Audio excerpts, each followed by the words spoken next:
अस्सलाम वालेकुम नाज़रीन। तहरीक-ए-इंसाफ के उम्मीदवार को शिकस्त देकर यूसुफ रजा गिलानी सेनेटर मुंतखब हो गए और अब इन्हें चेयरमैन सेनेट बनाए जाने की अफवाहें भी ज़ेरे गर्दिश हैं। इमरान खान ने भी अपने उम्मीदवार का ऐलान कर दिया। कई लोग समझते होंगे कि शायद सैयद यूसुफ रजा गिलानी को सेनेटर बनाने का प्लान कहीं जरदारी, मौलाना और नवाज शरीफ जैसे बड़े दिमागों ने तैयार किया होगा, लेकिन ऐसा कुछ नहीं था।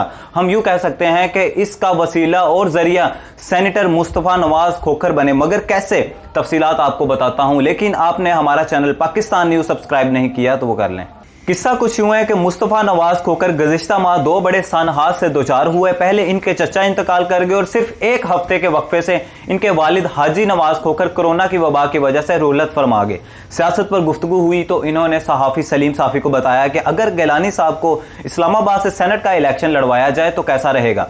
मुस्तफ़ा खोखर ने फलसफा पेश किया कि इस्लामाबाद से लड़वाने का असल मकसद यह है कि अगर वो जीत गए तो इसे वजीर आजम पर अदम एतमाद से तमीर किया जाएगा, अगर हार गए तो इनका या हमारा क्या जाता है। इन्होंने बताया कि मुझे ताज़ियत के लिए आने वाले पीटीआई के दोस्तों के जज्बात से अंदाजा हो गया है कि एमएनएस और एमपीएस के क्या वज़रा भी अपने लीडर के रवैये से सख्त नाला है और मुझे यकीन है कि पीटीआई के अरकान की बड़ी तादाद गिलानी साहब को वोट देगी। गिलानी साहब के खानदानी और जाती ताल्लुकात का दायरा भी वसी है, जबकि पीटीआई के एमएनएस और वुज़रा में बहुत सारे लोग ऐसे हैं जो गिलानी साहब के ज़ेरे बार हैं। गिलानी साहब खुद इलेक्शन लड़ने को तैयार नहीं थे, लेकिन सूरत हाल को देखते हुए बिलावल ने इन्हें कायल किया। इसके बाद बिलावल और जरदारी साहब ने भी इस हवाले से फजलुर रहमान और मरियम नवाज को एतमाद में लिया। इन्होंने भी बगैर किसी मौक़िफ़ के गिलानी साहब के उम्मीदवार बनने की हमायत की, क्योंकि सब जानते थे कि यह सेनेट ना तो नून लीग जीत सकती है और ना ही पीडीएम की कोई और जमात। गिलानी साहब के उम्मीदवार बनते ही जरदारी साहब, बिलावल भुट्टो, मुस्तफ़ा खोखर और फैसल करीम गिलानी साहब के हक में सरगर्म हो गए।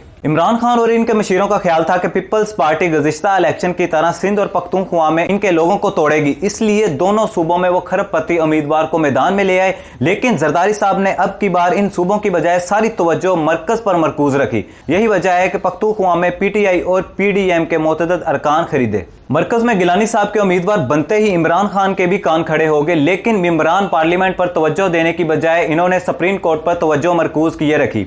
अब की बार तब्दीली ये थी कि ताकतवर हलकों ने पीपल्स पार्टी को भी यकीन दिलाया था और इमरान खान को भी इशारा दिया था कि वो गैर जानिबदार रहेंगे।